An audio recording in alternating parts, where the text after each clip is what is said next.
Thanks for coming in. I don't foresee this being very long. I just want to clarify and answer a couple questions, hopefully. And hopefully Ida, our budget master, is able to log in before we finish. But we did send an email out on Friday, giving a heads up about some way to complete the budget portion of the template. The question arose because we had a couple sites that submit their SPSAs already, and we were looking at them, and the budgets were done very differently for both sites. There was not any consistency. So we were trying to get clarification from the county. We just want to make sure that we do what we're supposed to. Just because something is logical to me doesn't mean it's logical to the state.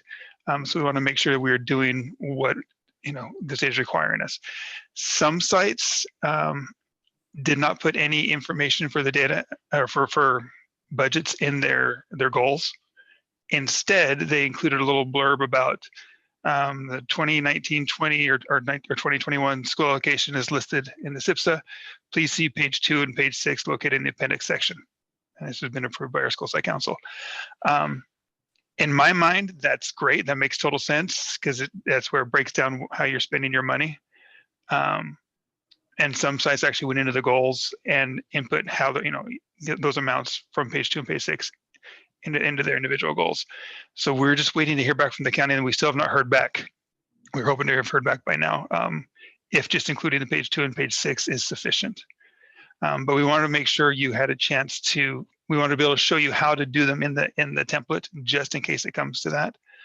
But whether you've already put them in the template or you've included them in your appendix, if a SPSA has already been approved by school site council, that's fine. It doesn't change the budget, how it's budgeted. It doesn't change your plan at all. It just, it's already been approved, and that's fine. Doesn't need to be reapproved if you have to do something different.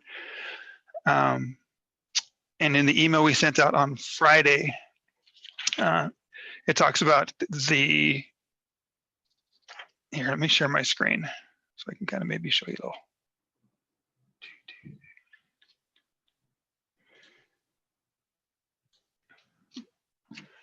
Okay, so in the goals, I just pulled up an elementary site here. You can see, let me get this out of the way here. When you, the top of your goal, when you get to the budget portion, some sites like this site, for example, has inputted the amounts and then use the drop downs to indicate what source that's coming from, or that's coming from. The key to this is if you use the same funding source for more than one goal, you would only put this in the first goal, and in the subsequent goals, you reference, it's referenced in your write-up, but you don't put those amounts in again, because it would double the calculations in your summary at the end. It kind of explains that in the email. Because when you get to the budgeted funds and expenditures in this plan, this is the kicker right here. Ida is inputting what we can. So you don't need to do anything on this page. The only thing you do on this page is you go and you double check, make sure it balanced right, because everything's going to be populated from your goals that you just put in, the amount you just put in from your goals, and from what Ida is putting in. But the key is these balances here have to equal 0. If they don't equal 0, there's a mistake somewhere. Like, for example, this site probably used the budget for more than one goal and put it in both goals, so it's double calculating kind of thing. So the key is once you put in your goals, the amounts for each goal, come to the budgeting funds and expenditures plan, and just make sure your balance is 0. If it does not equal 0, just give Ida a call and she can help you figure out exactly why it's not balancing out. Again, this is if the county comes back and says you have to do it in the template. If the county comes back and says just adding your page 2 and page 6 in the appendix is sufficient, you don't need to do any more, great, we're golden. We'll wipe all the funds out of here and just make sure we upload their page 2 and page 6 and be a lot easier on everybody. So I'm hoping that's the answer we get. But we just wanted to kind of give you guys a heads up because obviously they're coming due pretty soon. And the due date is, the Friday due date is our due date. The reason it's Friday is because we're going to be spending the next few weeks when everybody's off going through them and double checking. But if things change and people need to adjust, we can be a little flexible on that due date. But even if we do have to change things, we're hoping it's not too much more work on your part from what you've already done, because this has been a beast. Again, as soon as we hear back from the county, we will let you know. We just want to show you how to do it in the template if it comes to that. But the key is this balance right here on the budget, funds, and expenditures in this planned portion. These have to be zero. If they're not, you need to give Ida a call. Ida's here. She could tell him what she put in. Oh, you there, Ida? I am. I just wanted to clarify, Gary, if you can go back to the goals section, because what's critical is when you're entering your funding source and amount on that goal, if you can scroll down. Okay, on the source, you've got the drop down. So all of us have the Title III immigrant and LEP. So when you click on the drop down, there are several options. We want to make sure that we're selecting the correct option, because that then is going to feed into the section that Gary just showed. So if you're lumping your supplemental and your intervention into this one funding source, it's going to be incorrect. So as you identify your funding sources, which are on your page 2, whatever funding source you use to meet the proposed expenditure in this section, you want to make sure you're clicking the correct drop down. So for intervention funds, obviously you'll use interventions. There's another drop down that says LCAP supplemental. So you want to make sure that you're noting that it's LCAP supplemental. If you're a Title I school, when you click on that drop down, there are a number of different options, but for our Title I schools, if you'll use the option that's Title I Part A allocation, then that will match into what I ended up categorizing it in the budgeted summary section.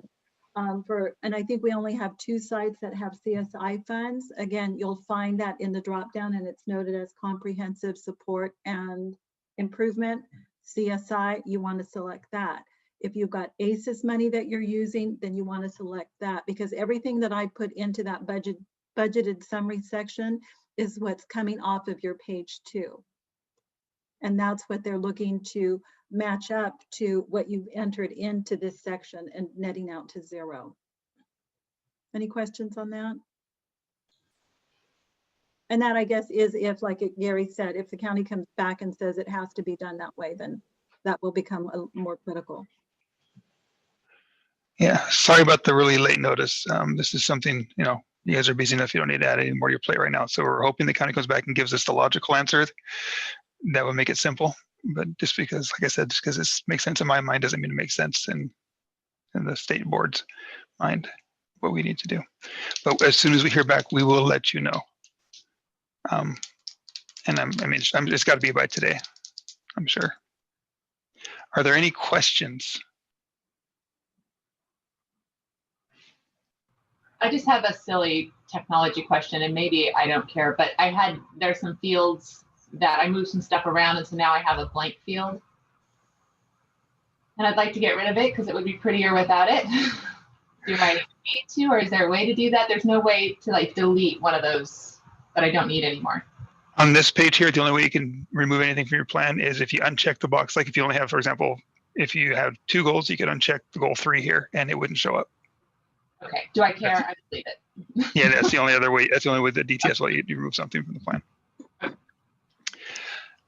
My question for you is, if the county comes back and says, as long as you talk about your goals and your budgets are page 2 and page 6 are in your appendix, and you have that paragraph that says, see page 2 and page 6, look at in the appendix.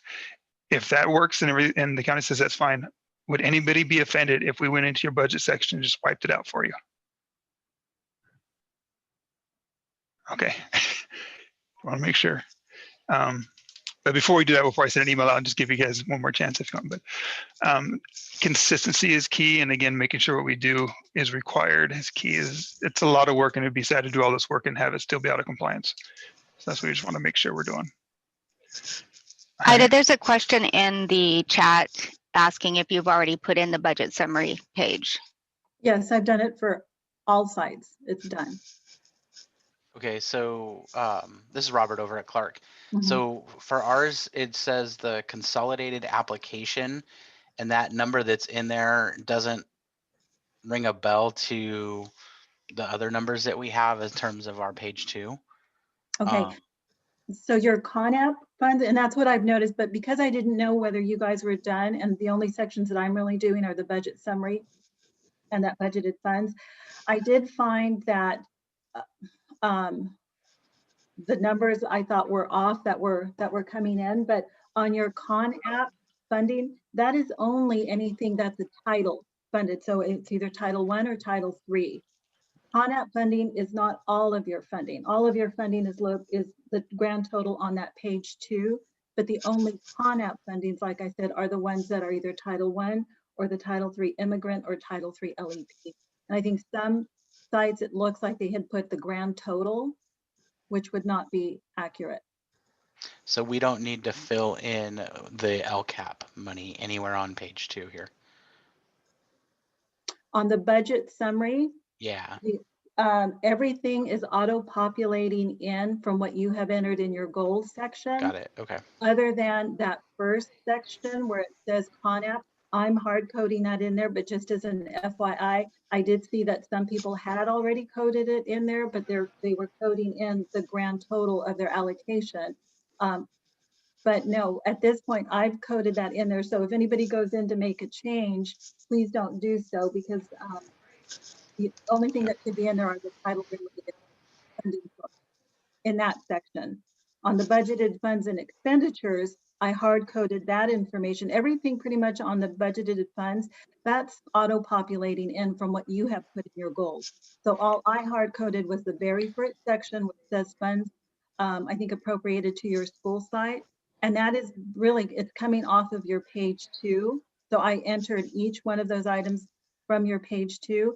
The only caveat would be if you are in your goals section referencing that you're using ASB money or you're using some other funding source, that I don't know. So if you've done that, then you'll want to add that funding source. I will tell you, I did kind of look at some of last year, and I did notice that there were attachments people had put in their year-to-dates, which included their lottery year-to-date, local grant year-to-date. If you've used those funding sources, I would assume it's okay. But if you haven't, that's just extraneous information that I don't think is needed, because all they're really asking for is your categorical. The other thing I also noted is on some of the references, some sites didn't put in dollars amount on the goal section, and that's what we're trying to find out whether it's needed or not. But when I looked at the attachments, I noticed that some sites you're referencing, this was last year, your 2020 allocation, but the page 2 that was attached was the 2019 allocation.